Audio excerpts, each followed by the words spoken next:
Comme on le voit à la bibliothèque qui est derrière moi, j'ai vraiment l'habitude des ouvrages, et en particulier des ouvrages parlant d'hypnose. Ils ont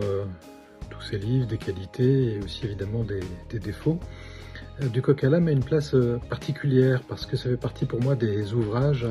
qui ouvrent une dimension et une réflexion singulière. Il y a des ouvrages qui parlent du poids de la suggestion, de l'intérêt des métaphores, de la question du corps. Il y a un aspect, un abord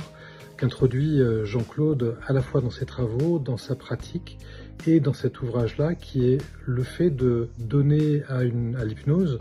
une texture culturelle particulière qui n'est pas un ornement.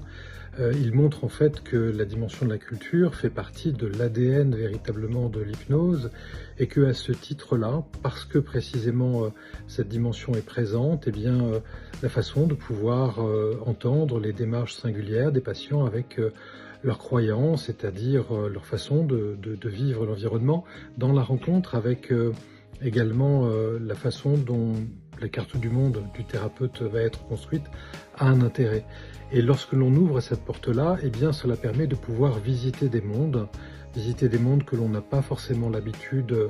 en Occident en tant qu'entité philosophique dans nos pratiques en lien avec la santé. Il y a des mondes avec des dimensions visibles, avec des dimensions invisibles, qui correspondent encore une fois à la façon dont on ressent, dont on donne du sens à l'environnement dans lequel on se trouve.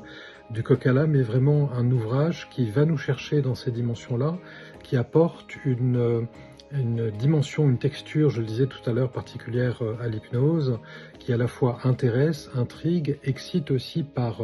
la lecture et notamment la découverte de la pratique de Jean-Claude, mais aussi par son talent de transmission, et va nous chercher à l'endroit le plus intime où nous nous trouvons, c'est-à-dire notre façon de percevoir les choses.